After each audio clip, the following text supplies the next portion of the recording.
봐주실래요? 지도를 잠깐 띄워주셔서 이제 지금 우리가 보고 있는 것은 사도 바울의 1차 전도 여행의 모습입니다. 자, 지금 보이죠? 구브로라고 하는 안디옥이라고 하는 곳에도 구브로에 가서 복음을 전하고 거기서 이제 우리가 바예수라고 하는 마술사가 눈을 멀게 되는 그런 기적을 보았고요. 그리고 이제 이달리아 상륙해서 거기 아탈리아 상륙해가지고 버가에 갔다가 지금 14장은 이제 비시디아 지난 시간에 비시디아 안디옥에서 복음을 전하게 되었습니다. 그리고 나서 오늘 14장은 이제 이고니온으로 가고 그 이고니온에서 오늘 이제 복음을 전했는데 거기서도 이제 성령의 역사가 나서 두 가지 현상이 나타납니다. 복음을 믿는 자들과 복음을 거부하는 자들. 근데 거부하는 자들은 이제 바울을 때리고 막 쫓겨나서 거기서 이제 나와가지고 오늘 본문의 시작은 이제 루스드라라고 하는 곳에서 복음을 전하게 됩니다. 그러니까 신약 성경에는 안디옥 교회, 저 안디옥 교회라는 데와 비시디아 안디옥이라는 두 군데가 나옵니다. 이건 다른 곳입니다. 그래서 선교회 초대교회의 선교 기지는 안디옥이라는 곳에서 시작해서 지금 지금의 터키 지역을 돌고 있고 소아시아에 복음을 전하고 있는 가운데 있습니다. 그 중에 오늘은 루스드라에서 일어난 사건입니다. 오늘 본문의 시작은 바로 그 루스드라에서 시작되는 거지. 이제 됐습니다. 오늘 본문에 보면 8절에 보시면 루스드라에 발을 쓰지 못하는 한 사람이 앉아 있는데 나면서 걷지 못하게 되어 걸어본 적이 없는 자였습니다. 여러분, 바울이 이제 루스드라라고 하는 곳에 가가지고 복음을 전하는데 길에서 근데 하필 많은 사람도 있었지만 그 자리에 걷지 못하는 그러니까 나면서부터 걸어본 적이 없는 한 사람이 앉아서 사도 바울의 말을 듣고 있었습니다. 그때 바울이 보니까 구원받을 만한 믿음이 그 안에 있다는 것을 발견하게 되죠. 우리 9절 말씀을 한번 같이 봉독하겠습니다. 바울이 말하는 것을 듣거늘 바울이 주목하여 구원받을 만한 믿음이 그에게 있는 것을 보고 아멘. 자, 지금 바울이 발을 쓰지 못하는 사람을 만났어요. 그리고 다른 사람에게도 복음을 전했죠. 그 자리에 듣고 있는 많은 사람들 가운데 한 사람 안진뱅이가 있었는데 그 사람이 바로 자기가 보니까 구원받을 만한 믿음이 있다고 본 거예요. 여러분 잘 생각해 보세요. 그 자리에 여러 사람이 있었는데 많은 사람이 있었는데 왜 그 사람만 구원받을 믿음이 있었을까? 이게 오늘 포인트입니다. 이 핵심은 바로 이거예요. 여러분 생각해 보세요. 누가 구원받을 만한 믿음이 있을까? 물론 말씀은 들음에서 납니다. 들어야 믿어지고 또 믿음은 들음에서 나는 거니까 분명한데 다 듣는다고 듣는 게 아니거든요. 근데 이 사람은 구원받을 만한 믿음이 생겼습니다. 왜요? 자신의 약함을 알기 때문입니다. 여러분 이게 참 중요합니다. 예수를 믿을 때 우리는 언제 내가 예수를 믿느냐? 제 경험상 내가 죄인임을 뼛속까지 깨달아질 때 주님을 믿게 되더라고요. 사실은 많은 사람들이 자신이 죄인임을 인정하지 않습니다. 자신이 왜 내가 죄인이냐라는 말을 많이 하죠. 사실은 저도 모태신앙이지만 젊은 날에 그랬던 적이 있습니다. 그런데 어느 날 주의 성령께서 임하셔서 주님을 만났는데 제일 먼저 생각난 것이 뭐냐? 아, 내가 말할 수 없는 죄인이구나. 내가 참으로 죄 가운데 사는 존재구나 라는 걸 깨닫게 됐어요. 그때 주님의 은혜가 임하기 시작했습니다. 오늘 이 안진뱅이도 마찬가지예요. 한평생 여러분 얼마나 고난 겪었겠어요. 내가 왜 이렇게 태어나서 이런 고통 속에 살아야 하는가를 원망하고 좌절하고 얼마나 괴로운 인생을 살았겠습니까? 그런데 그가 사도 바울이 말하는 말을 들으면서 먼저 자신이 연약함을 알고 있는 사람이에요. 내가 정말 내 힘으로 살 수 없다는 것을 그 사람은 인정하고 있기 때문에 예수님을 만나게 되는 거예요. 그리고 주의 말씀이 들려지는 거죠. 할렐루야. 그래서 이 사람이 구원받을 만한 믿음이 생긴 겁니다. 사도 바울은 그걸 안 거죠. 그래서 그 사람을 보면서 믿음이 있음을 알고 치료받을 수 있는 믿음을 알겠다고 본 거죠. 그래서 오늘 10절 말씀 한번 보십시오. 10절 같이 봉독합니다. 큰 소리로 이르되 내 발로 바로 일어서라 하니 그 사람이 일어나 걷는지라. 할렐루야. 여러분 주님의 기적은 있습니다. 살아나는 역사가 있습니다. 한평생 안진뱅이가 일어나는 기적을 봤어요. 그 동네 사람들이 얼마나 다 놀랬겠습니까? 여러분, 루스드라에 있던 사람들, 그 자리에 있던 사람들이 한평생 저 사람은 안진뱅인 걸 알고 있었는데 저 사람은 그냥 바울이 한마디 하니까 쫙 일어났단 말이에요. 이제 이 사람의 인생은 어떻게 되는 거예요? 새로운 인생을 사는 거죠. 여러분, 우리도 예수를 믿기 전에 안진뱅이였는지 모릅니다. 어쩌면 한평생 어떻게 살아야 될지, 인생을 바로 사는 것이 무엇인지를 모르는 인생에서 주님을 만나고 주님께서 일어서라고 하셔서 새로운 피조물로 만들어 주시고 새로운 인생을 저와 여러분이 사는 줄 믿습니다. 여러분, 안진뱅이로 앉아 있으면 안 되는 거죠. 다시는 앉으면 안 됩니다. 이제 우리는 일어나 걸을 수 있는 사람들임을 믿으시기를 축원드립니다. 축원드립니다. 그래서 우리가 말씀을 듣는 것이 중요한 거죠. 저는 저와 여러분들이 이 자리에, 물론 오래 믿으시고 구원받으신 분도 있지만 나온 지 얼마 안 돼서 구원을 받기를 원하시는 분, 여러분에게 구원을 받을 만한 믿음이 있기를 축원드립니다. 우리는 주님의 제자이고 평생 주님 안에서 주일 성수하는 사람이 아니라 인생 성수하는 사람들이 되어야 하기 때문입니다. 인생 성수 안에 주일 성수는 있습니다. 우리는 주일을 성수하는 게 목적이 아니라 인생을 성수하는 것이 인생의 목적이 되어야 하는 줄 믿습니다. 자, 문제는 이제 그 다음부터예요. 이런 기적을 일으키고 나니까 루스드라에 난리가 났어요. 사람들이 막, 아니 이런 기적이, 저 사람 분명히 안진뱅이였는데 한평생 못 일어나는 사람이었는데 일어나 걷는 걸 보고 놀라운 반응들이 나타났습니다. 그 중에 많은 사람들이 바울과 바나바를 신으로 보기 시작했습니다. 11, 12절 한번 보세요. 11, 12절 한 절씩 교독하겠습니다. 무리가 바울이 한 일을 보고 루가오니아 방언으로 소리질러 이르되 신들이 사람의 형상으로 우리 가운데 내려오셨다 하여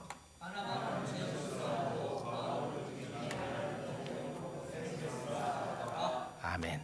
그러니까 사람들은 바울의 기적을 보고 그들이 신이 사람의 형상을 입고 왔다고 생각한 거예요. 그리고 제우스 신, 그리스 사람들은 제우스가 가장 위대한 신이니까 제우스라고 그러고, 헤르메스는 그 아들이자 말을 전하는 사람이거든요. 전달자입니다. 그래서 헤르메스라고 바울을 불렀다는 거예요. 그리고 나서 이 두 사람에게 제사를 지내려고 14절에 보시면 황소와 그리고 화환들을 가지고 집 앞으로 찾아옵니다. 여기서 우리가 볼 수 있는 건 인간의 종교성입니다.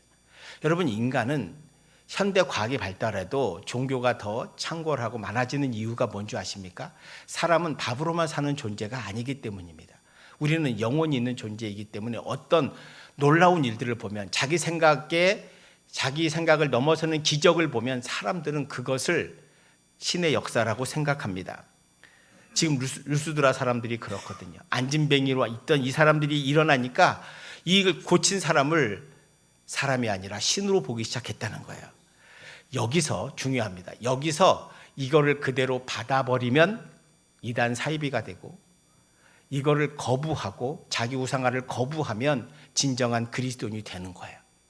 자, 바울과 바나바는 자신이 신이 아니라고 말하죠. 15절 한번 같이 봉독합니다. 15절. 이르되 여러분이여 어찌하여 이런 일을 하느냐? 우리도 여러분과 같은 성정을 가진 사람이라. 여러분에게 복음을 전하는 것은 이런 헛된 일을 버리고 천지와 바다와 그 가운데 만물을 지으시고 살아계신 하나님께로 돌아오게 함이라. 아멘. 사람들이 바나바와 사울을 지금 섬기려고 소도 끌고 오고 사람들이 따라와서 집 앞에 와가지고 제사 지내려고 하니까 이때 못 이기는 척하고 내버려두면 뭐가 돼요? 이단 사입이 되는 거예요. 교주되는 겁니다.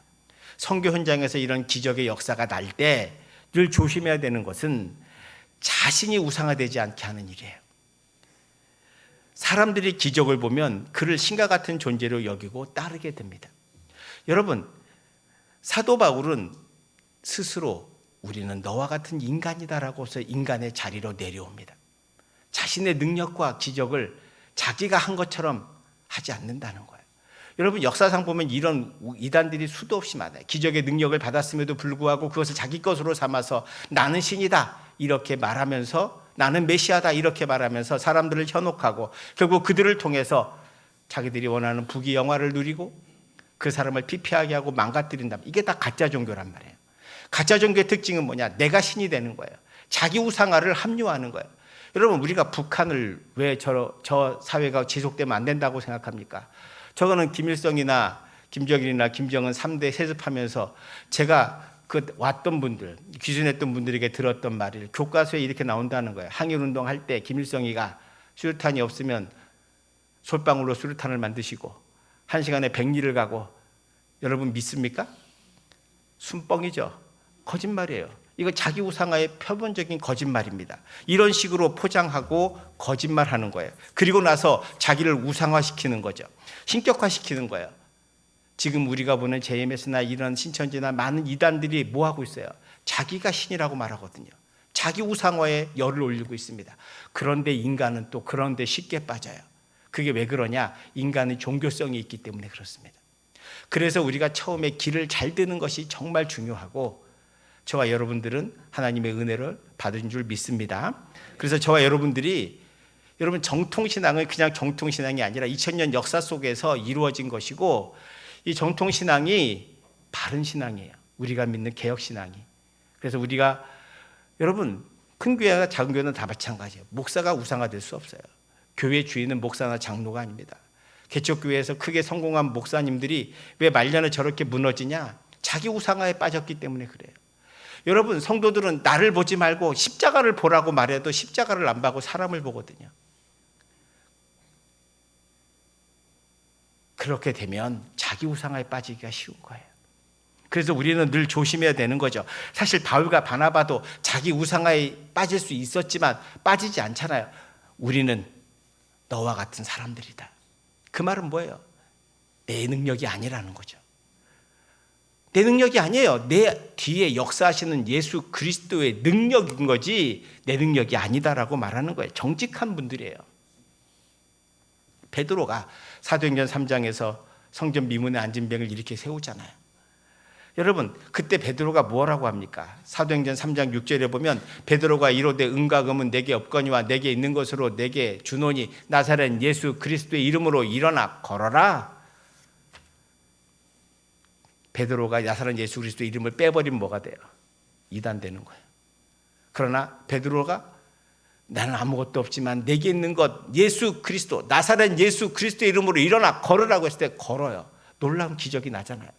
근데 사람들은 나사렛 예수를 보는 게 아니라 바로 베드로를 봐요. 그래서 베드로에게 막 환호하고 베드로를 쳐다니고 베드로를 만지면 날 것 같다고 막 이러니까 사도행전 3장 12절에서 이런 말을 해요. 베드로가 이것을 보고, 이것이라고 하는 것은 자기를 추종하고 막 신이라고 말하는 사람들에게 이스라엘 사람들아 이 일을 왜 놀랍게 여기느냐? 우리 개인의 권능과 경건으로 이 사람을 걷게 한 것처럼 왜 우리를 주목하느냐? 누굴 보라는 거예요? 나사렛 예수 그리스도를 보라는 거예요. 베드로나 바울이나 바나바는 다 사람들을 주목하고 자기를 보고 있지만, 그러나 그 사람들의 주목을 자기가 아니라 자기는 낮아지고 십자가를 바라보게 한다는 거예요. 이게 자기 우상화의 함정에서 벗어나는 사람들의 모습인 줄 믿으시길 축원드립니다. 우리가 믿음의 생활을 한다는 것은 바로 이거예요. 그러니까 헛된 자기 우상화의 길에서 벗어나야 되는 거예요. 여러분 오늘 우리에게도 자기 우상화가 있습니다. 자기가 예수를 믿는 것은 예수 그리스도를 위해서 믿는 것이 아니라 나를 위해 예수 그리스도를 필요로 하는 사람들이 자기 우상화에 빠진 사람들입니다. 쉽게 설명하면 내 안에 나는 안 죽고 예수 그리스도께서 계시지 않는 거죠. 여러분 사사시대에 보면 사사시대 마지막에 사람들이 레위인들을 사요. 돈 주고 너 한 달에 내가 얼마씩 줄게, 먹여주고 재워줄게, 우리 집에 와서 뭐 하라고요? 가정의 제사장을 하라 그래요. 데리고 와서 드라빔 하나 놓고 내가 필요할 때마다 기도하라 그래요. 그러면 그 레위인이 기도해 주는 거죠. 그래서 뭘 만들어요? 하나님을 자기와 자기 가정의 수호신으로 만들어버리는 거예요. 여러분 바알이나 이런 가나안의 이방신들이 대개 가족의 수호신이었거든요. 우리 가족을 지켜주는 수호신이에요. 사람들이 왜 자꾸 하나님 믿기가 어려워지냐, 어렵게 여기느냐? 간단해요. 내 안에 나는 죽지 않고 예수를 믿어도 자기만 살아있으니까 예수를 자꾸 이용하고 수단으로 삼게 되는 거예요. 그래서 예수님은 우리에게 원하잖아요.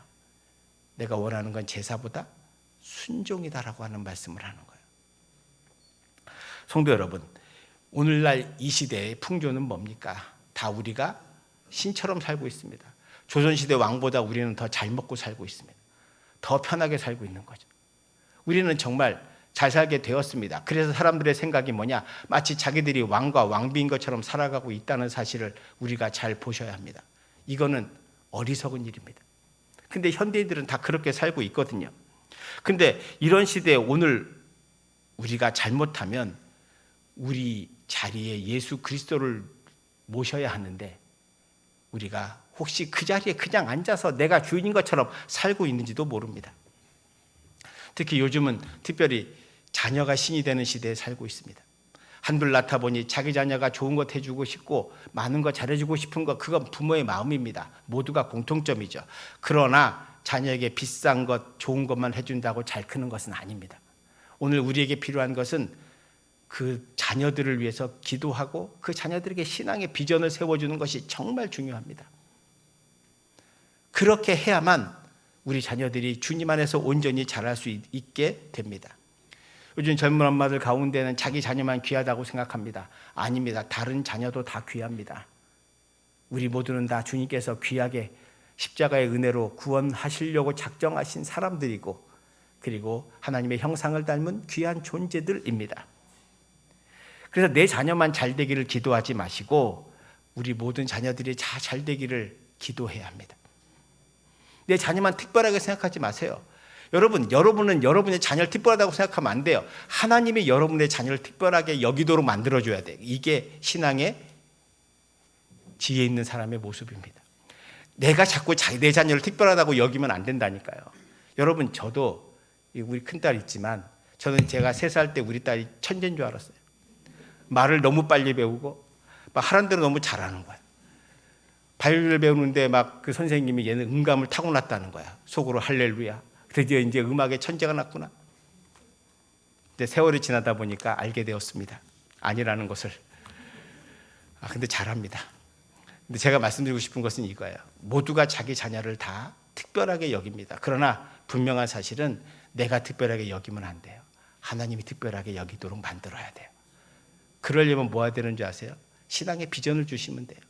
여러분, 요셉이나 사무엘이나 다니엘을 그들이 특별하게 키운 거 없어요. 그들에게 신앙의 비전을 줬고 그랬더니 하나님이 그들을 특별하게 세우시는 거죠. 하나님이 그들을 특별하게 보니까 하나님께서 그들을 역사하시고 그들에게 은혜 베풀어 주시고 고난 가운데 길을 열어주시고 그들을 세워주시는 거예요. 할렐루야. 저는 여러분들의 자녀들이 이렇게 되기를 축원드립니다. 그러니까 세상은 자기 자식만 귀하다고 여기지만 우리는 하나님께서 귀하게 여길 수 있도록 만드시라니까요. 그게 진정한 신앙의 모습입니다. 그래서 저는 우리 자녀들에게 신앙의 비전을 주시기를 축원드립니다. 그러면 어떤 고난에도 두려워하지 않는 믿음의 사람이 세워질 줄 믿습니다. 오늘 본문에서 확실히 알 수 있는 것은 바울과 바나바가 복음을 전하는 이유입니다. 15절에 보시면 여러분에게 복음을 전하는 것은 이런 헛된 일을 버리고, 여기서 말하는 헛된 일은 뭐예요? 그냥 아무에게나 제사하고 아무에게나 신이라고 말하는 이런 것을 버리고 진짜 천지와 바다와 그 가운데 만물을 지으시고 살아계신 하나님께 돌아오기 위해서 전도하는 거예요. 여러분, 전도하는 것이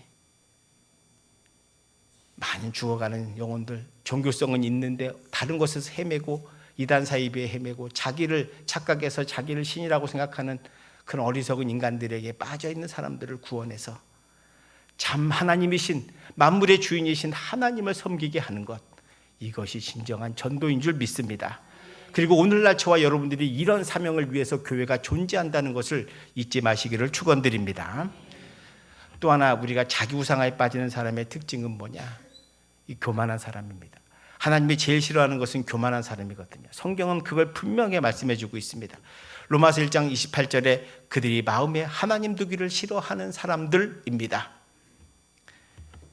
교만한 사람은 스스로 자기 우상화의 함정에 빠져 있습니다. 교만한 사람의 특징이 뭔 줄 아십니까? 하나님을 사랑하지도 않을 뿐더러 이웃도 사랑하지 않습니다. 오직 자기만 사랑합니다. 여러분, 교만한 사람은 자기만 사랑해요. 교만한 사람이 예수를 믿고 교만을 버리지 않으면 어떻게 되는 줄 아십니까? 교회 나오고 예배는 드리지만 마음속의 주인은 자신이 됩니다. 그래서 교회 나와서 헌신하고 봉사하는 것을 잊어버리고 삽니다. 자신은 봉사하고 헌신하는 사람이 아니라 봉사받고 헌신받아야 한다고 생각합니다. 그러면서 하는 말이 교회에 봉사하러 왔냐, 예배하러 왔지라고 말합니다. 반은 맞고 반은 틀립니다. 여러분, 우리는 주일 성수가 인생의 목적인 사람들이 아닙니다. 인생 성수가 인생의 목적인 사람이어야 합니다. 그래야만 참된 그리스도인이 됩니다. 여러분, 진정한 예배는 주일 성수로 끝나는 게 아니라 이 자리에 나가서 세상에서 우리가 어떻게 사느냐로 인생이 결정되고 하나님이 기쁘시게 받을 건가 안 받을 건가, 하나님의 이름이 높아질 것인가 아니면 하나님의 이름을 욕되게 할 것인가가 결정된다는 사실입니다. 교회는 예배를 드리는 곳이고 동시에 저와 여러분들이 훈련받는 곳입니다. 봉사도 훈련이고 섬김도 훈련이고 사랑하는 것도 훈련입니다. 교제도 훈련인 거예요. 교회에서 훈련하고 섬기고 봉사하지 않으면서 세상에 나가서 섬기고 봉사한다? 이거 거짓말입니다. 여러분 한번 생각해 보세요. 교회에서조차도 섬기고 봉사 안 하는 분들이 세상에 나가서 무슨 섬김과 봉사를 하겠습니까? 여러분이 저에게, 제가 목사기 때문에 목사에게 기대하는 것이 있습니다. 우리보다 다른 도덕적인 것 또는 삶의 자리에서 하나님을 좀 더 깊이 하고 하는 그 무엇인가를 요구하는 뭐가 있잖아요. 그죠? 기대가 없습니까? 저에 대한 기대가 없어요? 있으시죠? 목사는 적어도 이 정도는 되네. 목사님은 우리가 다르잖아요. 라고 하는 마음을 가지시고 계실 거예요. 저도 그거 압니다.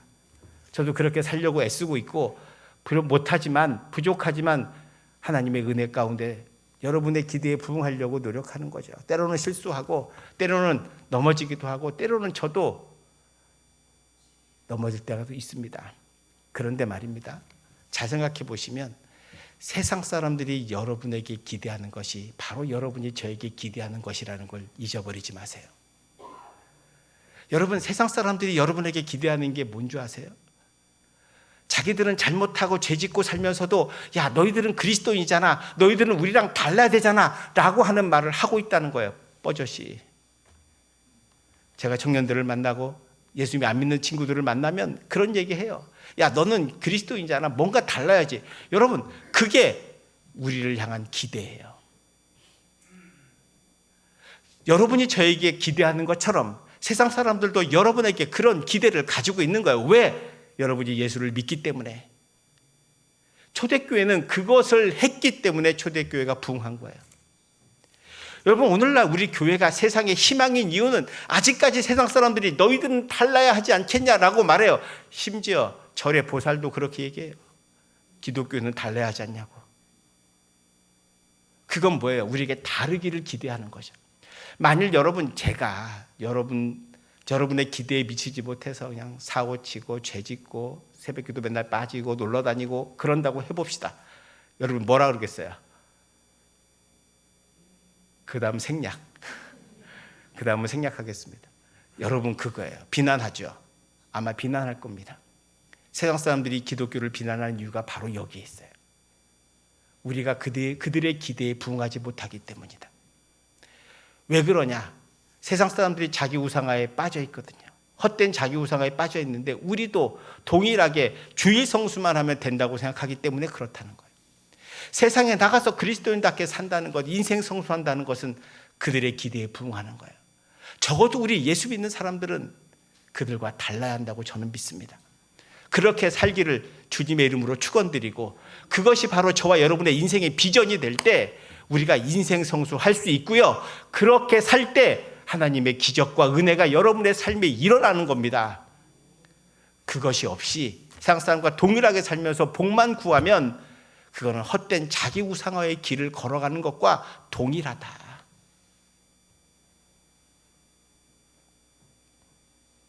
그래서 우리가 세상 사람들과 달라야 하는 이유가 바로 여기에 있습니다. 사랑하는 부임교회 성도 여러분, 저는 주님을 믿는 저와 여러분들이 세상에 나가서 참된 그리스도인으로 살아갈 수 있기를 축복합니다. 그렇게 살아갈 수 있는 능력과 힘이 있기를 축원드립니다. 적어도 그들과는 다른 모습을 보여야 합니다. 그렇게 살 때 우리는 헛된 자기 우상화의 길을 버리고 참된 은혜의 길을 걸어갈 수 있습니다. 여러분, 사도 바울이 수많은 기적과 능력을 일으키면서도 자기 우상화의 함정에 빠지지 않습니다. 왜 그러냐? 그가 갈라디아서 2장 20절에서 이렇게 고백하기 때문입니다. 내가 그리스도와 함께 십자가에 못 박혔나니. 우리 같이 봉독합니다. 그런즉 이제는 내가 사는 것이 아니요 오직 내 안에 그리스도께서 사시는 것이라. 이제 내가 육체 가운데 사는 것은 나를 사랑하사 나를 위하여 자기 자신을 버리신 하나님 아들을 믿는 믿음 안에서 사는 것이라. 아멘.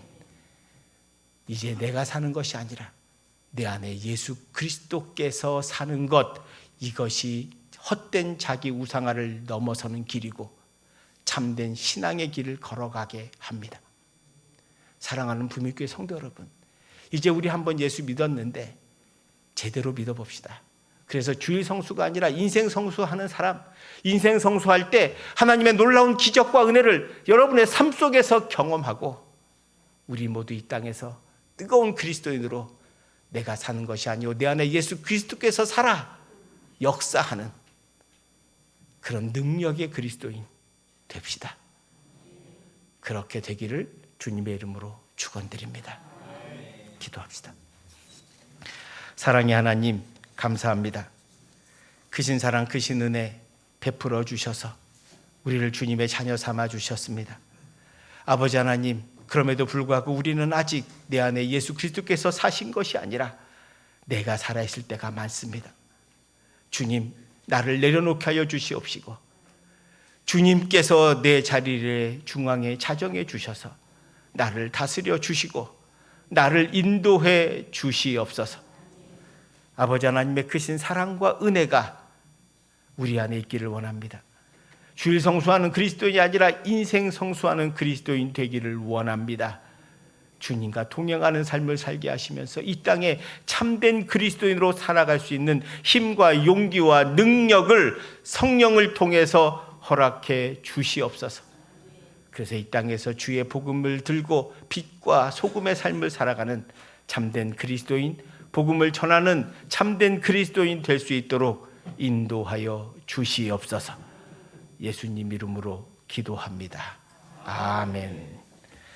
우리 모두 일어나셔서 옆에 분들하고 한번 인사하겠습니다.